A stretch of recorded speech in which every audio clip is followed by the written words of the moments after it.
Welcome to Nits TV!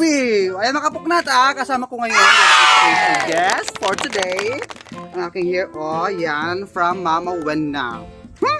Amoy nota.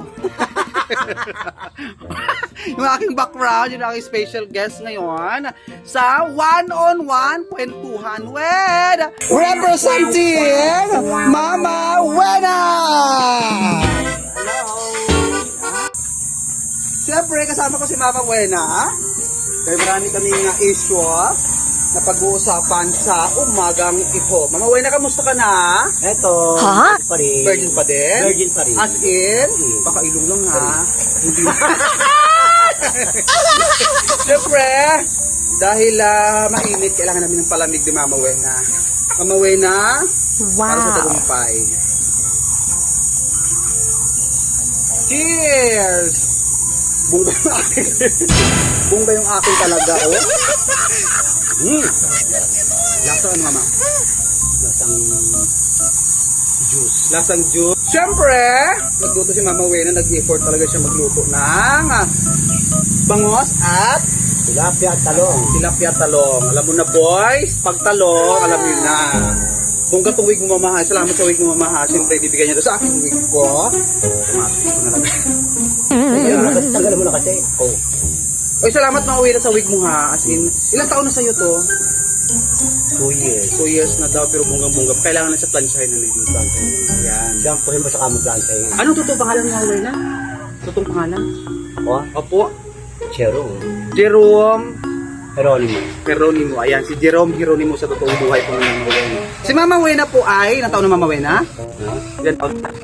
57. 57. So, 3 taon na lang. Magpiso na kay senior citizen na siya. Palakpakan! Uy, may pension ka na. Diba? O, go. Dati meron, yung lola ko. O, inagaw ng lula mong pension mo. Hindi nagaw. Binigay, iniwan sa ako. Eh, iniwan sa'yo, pinamana kumbaga. Tapos, Nagahawak lang. o, pinahapuran sa'yo. Ngayon, asan ang lula mo? Sa makabilang ka Patay na. na. Patay na siya. Talaga, salamat din sa bra, oh. Tikya, salamat sa bra mo, tikya, ah. Yan, oh. Chut, chut, chut, chut, chut, chut. Siyempre, pag gusto mo kumain ng bayabas, andito lang. Alat-alat pa, ma. Alat-alat pa. Ayan. Mama, mayroon tayong pag-uusapan ng mga bonggang-bonggang issue ito. Isang panglipunan, isang pangkalalakihan, pangkababaihan, katumbuyan, at baklaan. Yeah, alam ni Mama Wena. Mama Wena, anong masabi ko sa alam mo ba yung balita na yung nanalong bagong Miss Universe? Ikaw na yata yun eh. Ako na ba? Thank you. Ako na pala. Hindi. Alright. Balik tayo sa topic. Bagong topic ito. Anong pinakamasarap? Nakailang lalaki? Wait, excuse me. Si Mama Wena po ay mayroong mga anak ha. In fairness ha, mayroong siyang anak. Ilan yung anak Mama Wena? Dalawa. Puro babae. Ang lalaki sa babae. Sa babae sa anak. At si Mama Wena yung kanilang sideline ay all around. Hair and cosmetology. Yan. Hair and makeup. Hair and cosmetology.